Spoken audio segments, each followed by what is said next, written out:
Hi, What the HealthTech listeners. I'm your host today, Paul Johnson. This is the podcast where we tackle some of the challenges, best ideas, best practice within the health and social care world. Today, I'm joined by Big Ian Donaghy. Big Ian is a speaker, a doer. He works tirelessly to raise awareness of dementia and combat loneliness. He taught young people with learning difficulties for 20 years and spent the last 10 years in the world of care. In this episode, we're going to find out more about the amazing work Ian does and how we can help him raise awareness of such important topics. Outside of his work, Ian's married, has spent the last 32 years as the lead singer of the band Huge, filling theatres all over the place. He's a huge sports fan, especially basketball, as his son plays for York. Hi, Ian. Welcome to What the HealthTech. Good morning. Thanks for joining us today, Ian. Got a few questions for you, so I think we'll start with the obvious. Why Big Ian? Well, I'm a fraud because I'm not Big Ian anymore. I'm some little geisha. I'm like some sort of gymnast compared to what I used to be.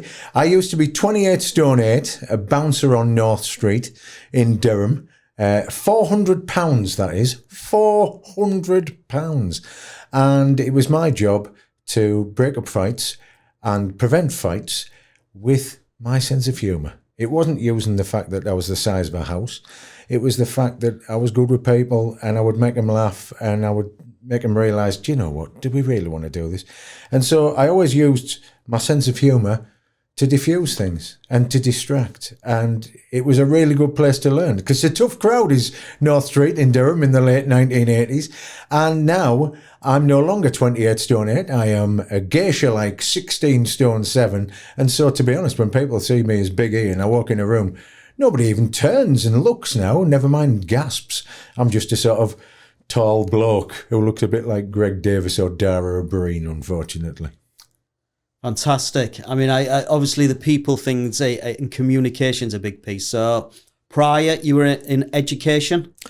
Yeah, I left Dorman and then I went to university in York and trained to be a teacher. And I thought I'd have a leafy lane career teaching lovely kids in a lovely school and just do that and then retire and spend time in garden centres when I retire. And it never kind of worked out because nobody gave us a job when I got my degree. I had a big black suit on. I walked into any interview and I was massive. And I frightened people. I had a skinhead haircut, I had a northeast accent, and I looked like I could kill James Bond. And so nobody gave me the job. One guy even said, "You are the man for the job today, but we're not going to give you it because I don't think I could manage you if we disagreed." That was what I got in my feedback. And then I got my lecturer from college said to a school in York, that we've got a guy here, most natural communicator, most natural teacher that we've ever had. Kids love him to bits and nobody's given him a job because they think he looks like bother. Get him in for a morning. So a special school in York got me in for a morning and I left 8 years later. I got no interview. It was just come in, and then they just kept asking me to come back tomorrow, kept giving me promotion.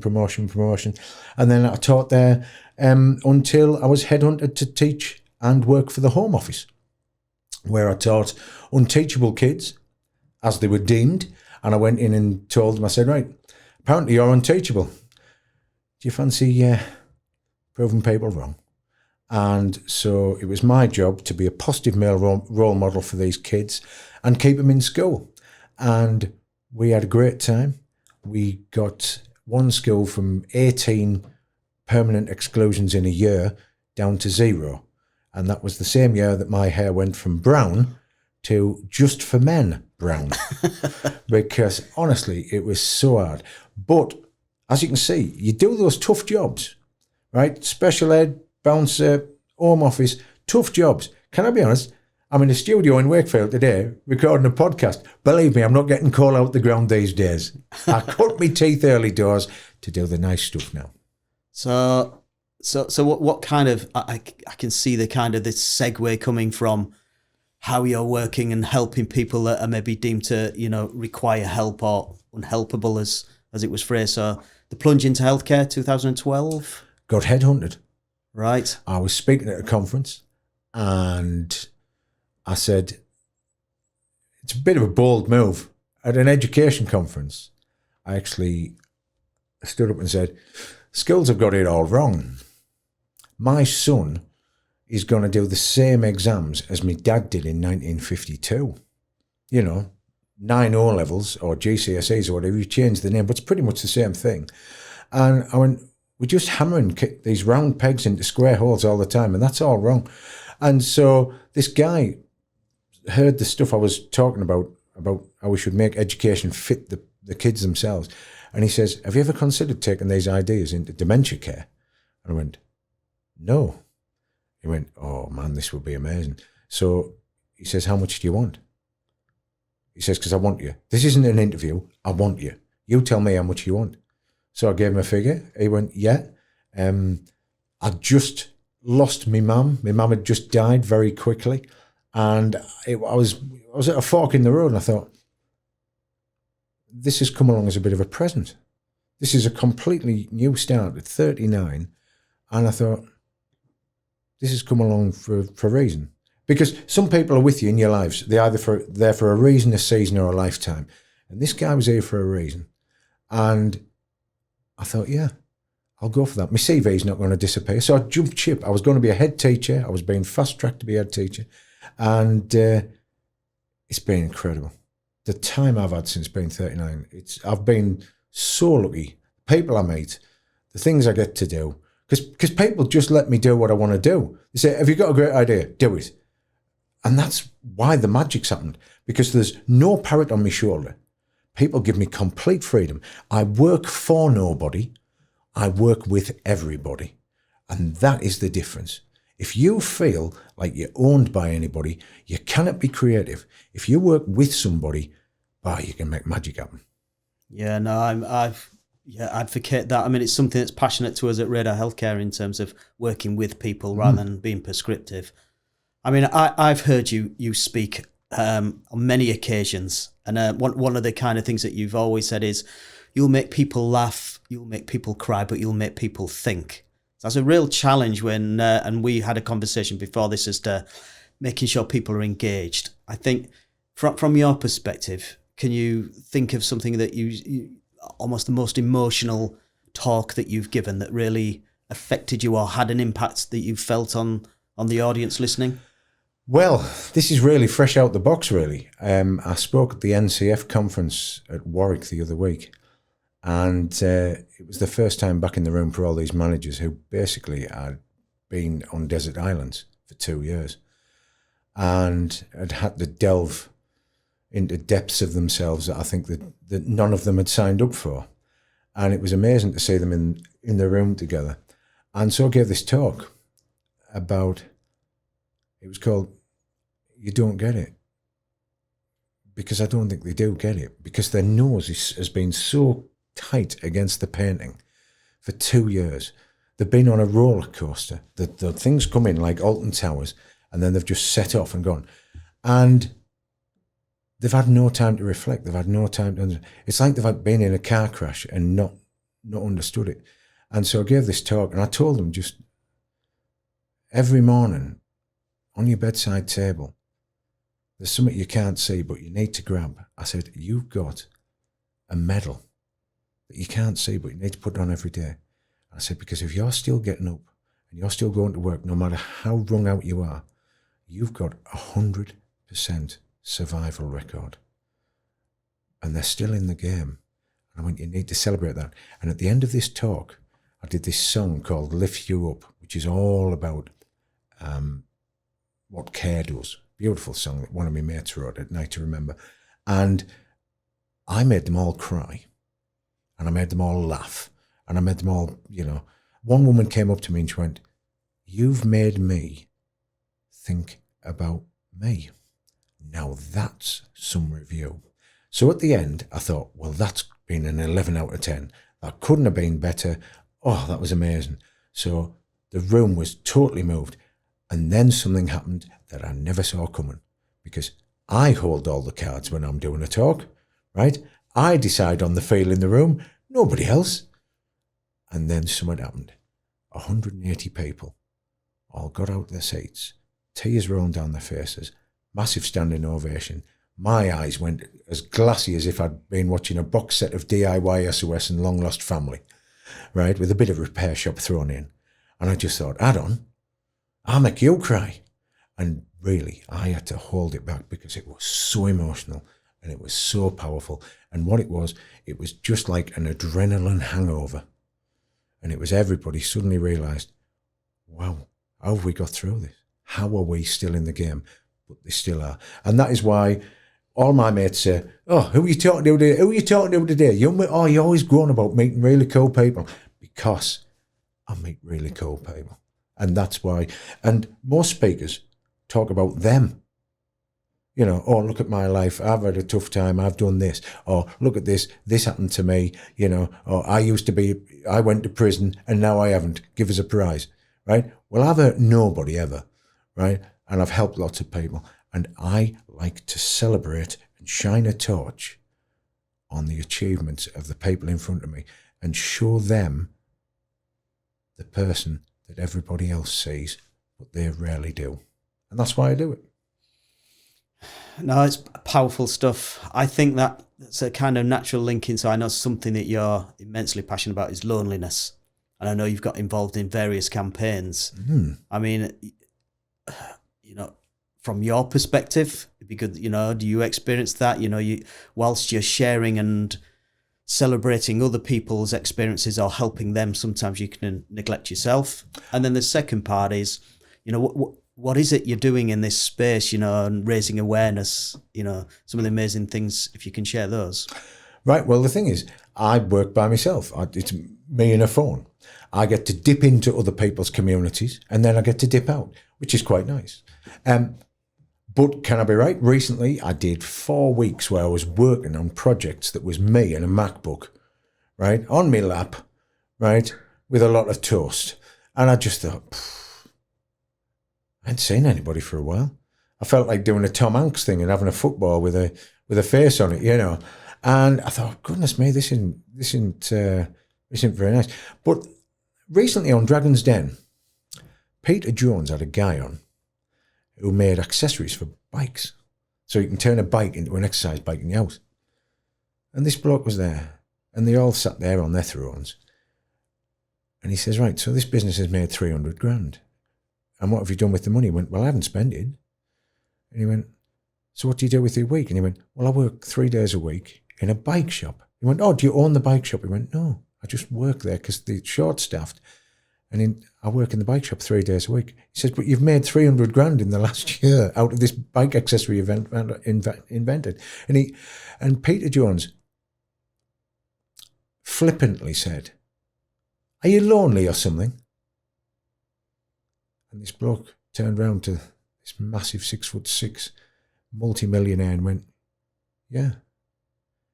And suddenly he had to backpedal. And all of the dragons suddenly realised, wow, this is it. And loneliness is a pandemic that nobody's looking for a vaccine for. And it kills people. It kills people, does loneliness. And I'm writing a new book that's called Hello, which is all about the most significant 5 letters in our lives. Because we control hello. We have little saying goodbye. And so I'm writing a book to combat loneliness that shows people, do you know there's 7.54 billion people in this world? Why do you think you've got to stop? Like, I'm 51. Why do I have to not have any more friends? A lot of people think, right, they're my friends. That's what I've got. You don't do the same with wallpaper. If you fancy a change of wallpaper, you change it. And so, you know, we need to get out this idea that when your mum when you were little and your mum said, whatever you do, Arian, don't talk to strangers. Well, if you don't talk to strangers, I'm not here. My kids don't have shoes. Your kids don't have shoes, right? You know, we need to meet new people and we need to open up our world. So we've done lots of things. We do a thing called Dementia is a team game, which is a thing to highlight people who may live alone or people who care for somebody living with dementia, and trying to bring people together. We do a thing in York called Christmas Presents, which was a little idea my lad came up with when he was 8. I was at a dementia cafe in York talking to a bloke called Peter, and Peter was a good laugh, like. And our Bill said to Peter, says, "So what you doing at Christmas, Peter?" And he went, "Oh, well, my wife's died, and my 2 sons, one has got a good job in France and the other one works in computers in San Francisco. So it's just me, Doctor Who, and a meal for one." And our Bill went, "Well, that's wrong, is that?" So he came out and we went in the car with me, and our Bill and our Annie. And he goes, "So what are you going to do about that then, Dad?" I went, "What do you mean? Peter's by himself on Christmas Day. What are you going to do about it?" I went, "Hold on, how is it when did it become my job to help out everybody?" We could help him out, couldn't we, Dad? He could have Christmas Day with us. He says, "Why not, even better, why don't we get a load of people, Dad, who otherwise would be alone on Christmas Day, and give them a big family Christmas together?" And then I looked at them and I went, "That'd be a lot of work, but it would be ace." And so we set up Christmas Presents. I got on Twitter. I said, "I've drawn this daft logo. Can somebody design it for Nout? I've got a budget of Nout. I'm doing this with a budget of Nout. I'm going to feed people with a budget of Nout. I'm going to blag stuff." And we did, and we started it 2015. I put a thing out on Facebook in York that said, "Wanted people to give up Christmas Day and work really hard for Nout." Now, a lot of the look at me's, as I would call them, look at me, I'm doing nice things, look at me, nowhere to be seen. Enter a load of people I'd never met, and now who I would take a bullet for. People who are incredible. I've got a couple called David and Beverly Lonsdale in York. I am not joking you. I have never met people. Their whole constitution, it's like they're like hearts on legs. There's nought I can't ask them to do that they won't do. They are the reason Christmas Presents happens, not me. I have become a figurehead, a mouth, a blagger, and I'm a good blagger, but they are the detail, they are the minutiae, they are the everything. And I've got this team of people now, and they will run through brick walls for me, and I was a total stranger. You mentioned there in that Dementia as a team game. I want to come back to that, but just going back to the loneliness thing and Dragon's Den. Apologies, I can't remember it's the new dragon that's in there. Stephen Bartlett. He is amazing. Stephen Bartlett. So he was interviewing Jordan Peterson. Jordan Peterson is he's a philosopher. He's well respected, but he can be opinionated about certain things. And he's grown in stature, people are aware of him, his fame, etc. Right at the very start, Stephen said, "Before I do anything, I just want to ask, how are you?" And he became emotional and started crying. And he said, "Brilliant and terrible." And it was, I think it is that, just taking a moment to ask somebody, how are you? And engaging with people. But coming back to the Dementia, you said it's a team game. Can you explain a little bit more about that? Yeah. When I was a young lad, my nana got dementia. It wasn't called dementia then. My nana, there was another D word. Nana's doolally. She was doolally, not dementia. And, she struggled with loads of stuff. She'd been through a tough life. She'd had strokes. She'd had everything. She'd had, had a really tough life. Really tough life. Her mum died when she was 4. She had to bring up 2 brothers and look after her dad. So my mum looked after me nana with dementia, and I could always talk to me nana. I spent loads of time with nana, and I could always tell when she was trying to go for something but would miss it.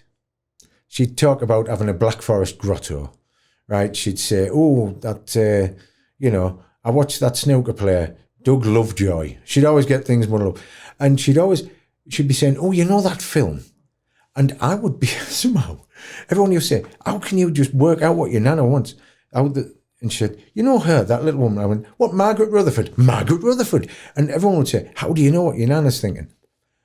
And I've used that little skill, that second guess, that seeing where I think somebody's aiming for, but then seeing where they miss. And that's been amazing with the people I speak to every day. Everyone says, you talk to old people and old women like they're women, like they're lasses. I went, because they're lasses, right?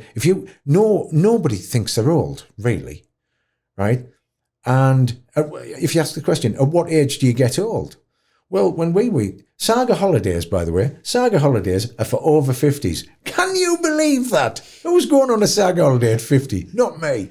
But I had my nana, then my mother-in-law was diagnosed with young onset dementia in her 50s, and my wife was beyond phenomenal, caring for her mum, like just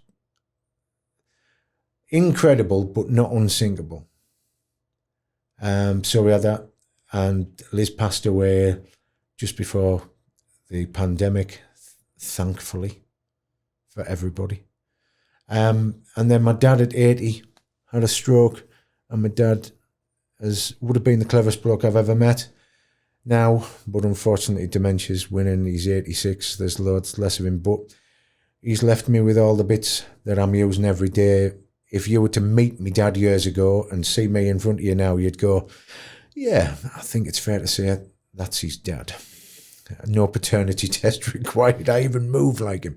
So what we've done with the Dementia as a Team game, I meet amazing people who don't deserve the hand of cards they've been dealt. They've had their memories removed. Every day you get up to make amazing memories. That's all you do. That's basically the gig. What's life? Life is getting up, making connections with people that make you feel great, and storing all of those memories, because that's your stock pot that makes you. And then to have them stolen, and then to have it so somebody doesn't know who you are, and then to lose your lose your favourite holidays, lose everything that you've worked for, lose the job that you used to do, lose all those things. There isn't a courtroom in the world that would do that. And yet it happens to people every day. And so I think that those people who lose their voice need somebody to give them a voice. Now, there are some people in the dementia community, okay, who do that, but they don't give a representative voice. There are still people, who are fantastic communicators, right, and they write books and all this sort of thing, but they're not representative of a lot of people who are living with dementia and are caring for people with dementia. So we have to give a very real outlook of what it is. There's this saying, you don't suffer from dementia, you live well with dementia, all this sort of thing. Well, I've seen people suffer with dementia. So I'm not going to sugarcoat things. I've seen people do a good job with it. I've seen people really struggle and really hate it. And so I think we have to have some reality, some truth, and we need to represent people. So I've made a lot of films with people who are living with dementia, and they've been used all over the world to help people and to educate people and to be used for nothing. There is nothing that I have ever made as a film that has to be subscribed for or paid for or bought or anything. They're out there, they're free to use. Do us a favour, they were my ideas in my pocket, pickpocket me, use them. And they're used in Australia, they're used in America, they're used in South Africa, they're used in Norway, they're used everywhere. And that is why you have good ideas, because a good idea is no good in my pocket. And so everything that I find out and everything I learn from talking to somebody who's living with dementia, I get out there. And that's why I wrote a book called Dear Dementia that's in every library, that I was speaking at a conference, the National Dementia Congress, and a guy called Richard Hawkins came up at the end. I did a 35-minute talk and he went, wow, if you can turn that into a book, I'll publish it tomorrow. And so I went, you are joking. He went, let's have a cup of tea. We had a cup of tea. A month later, after I'd written it, illustrated it, all that sort of thing, this little book, the same size as Mr. Man book, got published. Angela Rippon was at the launch. She's written the new forward to it, and it's been sold in 24 countries. It's in every library, and it's been translated into Welsh, because apparently Welsh speakers weren't being sort of helped in Wales. So somebody came up to me at the Home Cymru conference and said at the end of my talk, how much would it cost to for us to translate and print your book and get into libraries in Wales? And I went, well, it'll cost you nought. I said, because that would be amazing. And so that's what I do. I meet lovely people who deserve better. And so I try with the people I try and celebrate the brilliant people that are out there changing lives.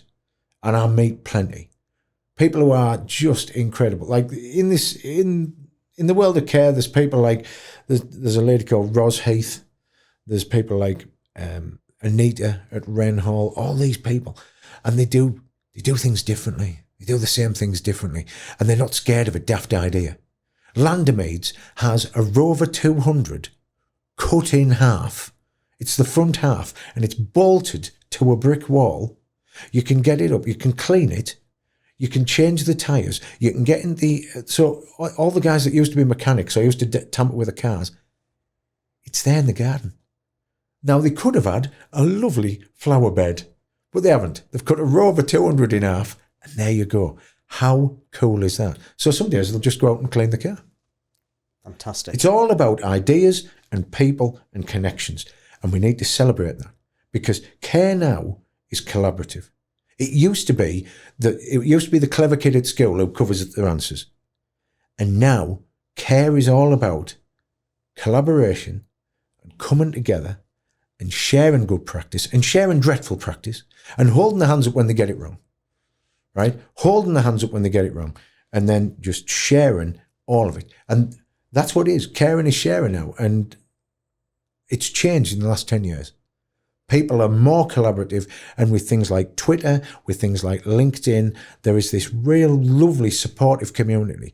And I would say anybody with any interest in dementia care really needs to get onto Twitter, right? Just follow the people because their ideas are out there and the world's a small place now. Is that, I suppose that was kind of my next question, which is if you take loneliness and dementia, something you're passionate about, how can our listeners, people out there, what can we do to help? Is it, you mentioned there about being engaged with Twitter, social media, LinkedIn, those kind of things? Something easier. You can't change the world. You can have an impact on your street. And the people who, the person who lives down the street, don't let them be the little old woman with the Staffordshire Bull Terrier. Let her be Barbara. And then find out about Barbara. And find out if Barbara needs out. And I think the pandemic was a thing. It was like going back in time to a simpler time. It reminded me a lot of growing up in Towlaw, like a former mining village in the northeast. Everybody knows everybody in Towlaw. We've got about 1,200 people. Everybody knows everybody. Kick one, they all limp. And that was what our street was like in York. So there was a guy up the street who had a motorbike, and he was an older bloke, but he had a motorbike. And I got talking to him. Then he became George, and then he became George who I went in to see every day. And then it was George who I had a cup of tea with, and then it was George who had a flying license from 1970, and that was George who nearly died in 1978 if he hadn't, had a fluky landing. And that's George who cheated cancer 4 times. And that was George who then, built something for me house, a sign for me house. And then I bumped into Steve, and Steve was a widow whose wife I used to teach with, and Steve got his potter's wheel out, and we used to get him a curry on a Friday night, and we would all this other, and then he made us a load of mugs that were bespoke to us, and it was community coming together. And I think, just giving an eye to one another, when my dad got dementia in Towlaw, my dad used to teach all of Weardale. Right, my dad went to Walsingham School and he left when he was 18. He went to Sheffield for 2 years and then he came back to teach all his mates, and he retired 40 years later. And when my dad got dementia and they realised he couldn't go round to the North Point, which was the pub that he used to go and have his dinner, he's like teaing, they would get my dad's dinner every day, walk across the road, round the back streets, Tower House, My dad's door would always be open, always. Knock on the door, shout, open the door. Hi, Charlie. They'd bring me dad's dinner on like a foil cloche, a bit of tin foil. They'd set up my dad's dinner table, and my dad would have his tea every night from there, and they basically just charged him. They said they know exactly what he wants every different day and all this. They charge him just the same as if he'd gone to the pub, right? The hairdressers, barber, right? Brian, who'd been the barber for years, thought, right, Charlie hasn't come for his haircut for ages. So he used to put a thing up in the window that said, gone to cut Charlie's hair, because everyone knew my dad. Gone to cut Charlie's hair. We'll be half an hour if we get talking, right? And that's what he did. And that was community. And the next door neighbours would have a key. They knew my dad was struggling, and what they'd do is they'd check on a night. They say, right, he won't have locked the door. So they would just go out and lock his door. They'd do my dad's bins, check that my dad's bins were all right, check that everything was fine. And one thing I noticed when I went home recently, because my dad's now living in a home in the northeast, our backyards, because we didn't have gardens, we 2 up, 2 down, and I've never noticed this, they have low walls. They have walls at the height that you can lean on and talk, like Les Dawson used to do when they was dressed up as women with Roy Barraclough. And I suddenly realised that was my childhood. It was community. It was people talking to one another and listening to one another. And all I would say is, give an eye to the people that live around you and think of how much food you throw away.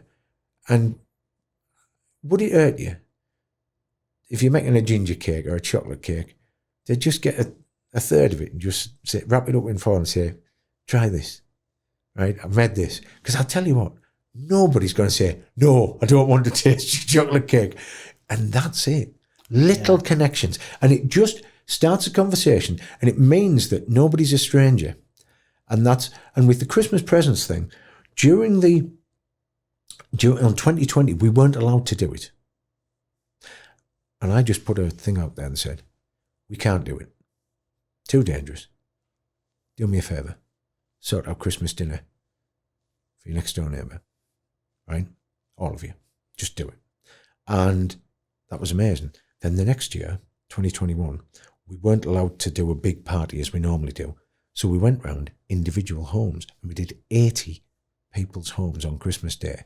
And it was beyond words. It was beautiful. But we turned up and we got masked up and there was social distancing and all this sort of thing. It was amazing. So what I would say is, you can either go on about be kind, or hashtag be kind, hashtag that.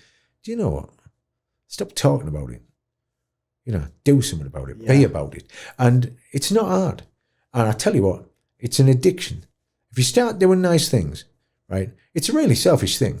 Everyone thinks, oh, he's a nice bloke, he does nice things. Rubbish, right? I get a big kick out of it. I get a rush out of it like I can't tell you.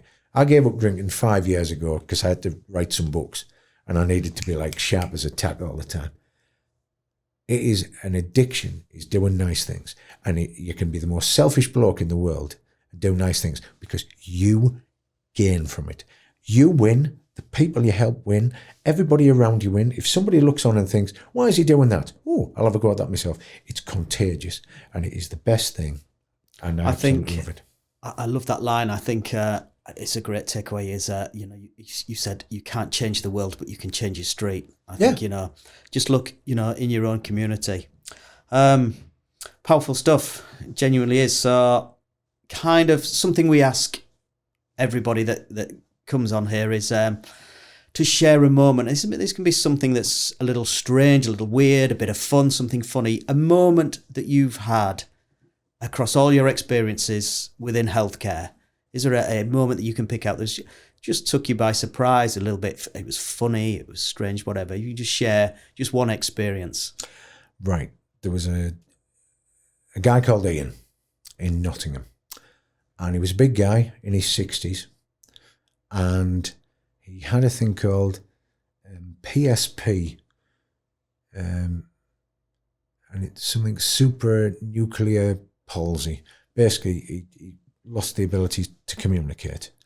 So he's almost like trapped in there. And he was a lovely bloke. He loved his Nottingham Forest. And he really connected with me So he couldn't talk, but every time he saw me, he would grab my hands and really shake my hand as if to say, we're all right here, me and you. Because he was a Big Ian and I was a Big Ian. And he just kind of, there was a connection. It was a lovely thing. And I took him up in a helicopter. I got a load of them. Yeah, I asked a load of them. I said, what do you want to do? And they all said, I'd love to go up in a helicopter. I said, I've got a mate who lives in Escrick who's got helicopters. I'm going to ask the question. So I asked Steve a question. He says, I'll fly down to Nottingham. I'll sort that. And we'll take him up. And it was amazing. And then at the end, he just grabbed Steve's hand, just shook it, and he just went, awesome, really quiet. Now Steve, and he died not long later. It was Christmas, and I went down with the guitar to do a Christmassy sing-along. And his daughter was there. She was about to go shopping in Nottingham. She said, oh, Ian. I said, oh, I'm so pleased you're here. She went, I found some things. I got talking to my mum about my dad, and they met at a Paul Young concert. Right? I'm thinking, Paul Young, okay. And I was going to be singing Away in a Manger and Silent Night and all this sort of thing and Jingle Bells. And I just went, I know Wherever I Lay My Hat as a song, and I know Every Time You Go Away, but I don't know it on guitar. So I went, right, down the corridor out the way, so I'm playing some, I'm thinking, right, well, that's a G. I think that's an E minor, G, and then a D, and then it goes to a C, and that's it. That's Wherever I Lay My Hat. And I thought, how does Every Time You Go Away? So I did. So anyway, I went back, and I started singing, and he hadn't said anything for ages. Now, if there's any way with this podcast, you can add some extra bit. I can give you the footage that shows this moment. And so we started singing Every Time You Go Away. And he started joining in really quietly. And at the end, he does this bit. He goes, in this croaky voice, goes, every time you go away, you take a piece of me. And he grabbed his own shirt. With you. Oh. And then his daughter came in from the side, because we videoed this thing. She came in from the side in absolute bits and was just so excited. She went, I can't believe that. I can't believe it. And honestly, I just could have gone. It was amazing. It showed that music can cut through the fog. And it's not about music. It's about one person's music. And you can't tell by looking at somebody what songs are going to ignite them. And that was the most beautiful, moving thing. And I'll take that to the grave. I officiated Ian's funeral. I did it all. So the family just said, we want you to do it. I get given some real strange phone calls, me. Really. It's not, oh, by the way, can you just do me dad's funeral? Oh, go on, Ian. And so there you go. That was amazing. It blew me socks off, and it showed me the power of music and the power of people's history. Yeah. And even though you think somebody's locked out, they can maybe just still have a foot in the door. Yeah, no, that's powerful. I love that story. Yeah, I'd love to see the footage. I'll show you. Thanks for joining us this week, Ian, and thanks to you all for listening. Next week, we're going to hear a bit more from Ian. And his most recent project, A Pocket Full of Kindness. Don't forget to rate and subscribe wherever you get your podcasts. And if you have any questions for our guests, please email whatthehealthtech@radarhealthcare.com. Ian, thank you very much. Thank you.